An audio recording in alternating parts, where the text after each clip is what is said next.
Hey there guys, I'm going to read to you a book called Cindy Moo. And while I'm reading it, I want you to be thinking about a lesson that we could all learn from Cindy Moo, because that is what you're going to be typing in the comments at the end of the story. Here we go. Hey diddle diddle, the cat and the fiddle, the cow jumped over the moon. The little dog laughed to see such sport, and the dish ran away with the spoon. Over at the Diddle farm, a little bit past 8, the cows all heard a nursery rhyme that caused a great debate.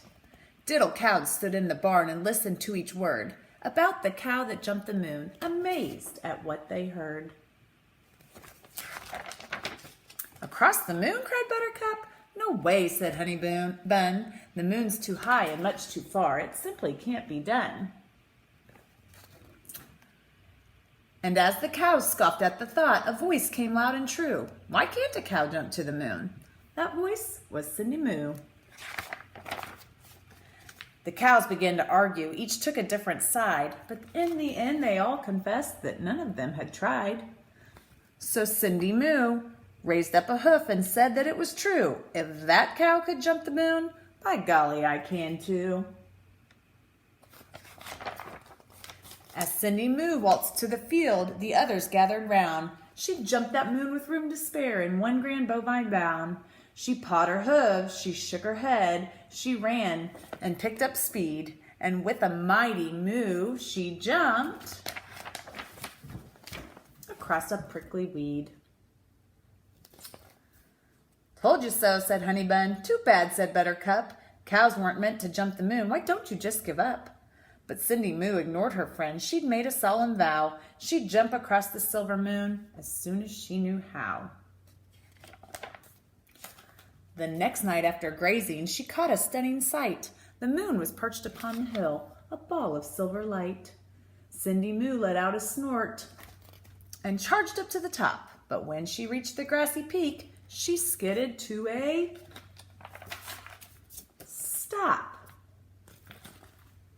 Instead of staying on the hill, much to her surprise, the moon flew off the grassy ridge and up to star-filled skies.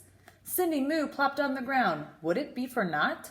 Jumping to the moon, she said, is harder than I thought. Back inside the barn that night, the worst of all came true. Rain clouds swept the moon away. Now what was she to do? She couldn't jump what wasn't there. Perhaps the herd was right. The moon and cows would never mix. Not then or any night. But late that night, when raindrops stopped, she peeked outside and found the moon had slipped down to the earth upon the rain-soaked ground. Cindy Moo kicked up her heels and raced with all her might. And with a happy moo, she jumped across the moon that night. Her friends came out and marveled much. Miss Moo, you've done it now. A cow can really jump the moon, as long as she knows how. And ever since that rainy night, the cows do not debate. Whenever rain clouds pass their way and it is growing late, they gaze upon that puddled moon and jump it 2 by 2. And guess who leads the diddle herd? Of course, it's Cindy Moo. So go ahead and put in the comments a lesson that you can learn from Cindy Moo. I'll talk to you guys later.